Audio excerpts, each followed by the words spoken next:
कंदकोट वेझो सहरियाणी बिरादरी जे 3 मुक़िमनि जी बाज़ाबी लाइ इंडस हाईवे ते धरणो ट्रैफ़िक मुअतल थी वियो। मुज़ाहिरीन जो चवणु आहे त अली बहार, ज़ीशान ऐं शमल सहरियाणी जे अगवा खे 1 महीनो गुज़री वियो आहे। पुलिस मुक़िमनि जी बाज़ाबी लाइ को क़दम न खंयो आहे।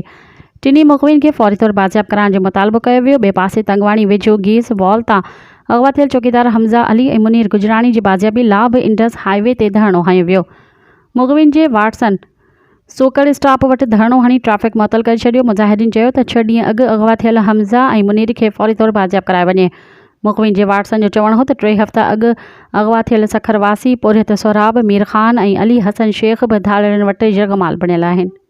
मज़ीद ख़बरनि ऐं तफ़सीलात लाइ विज़िट कयो असांजी वेबसाइट www.awamiNewsHD.com ऐं ॾिसंदा रहो अवामी न्यूज़ HD।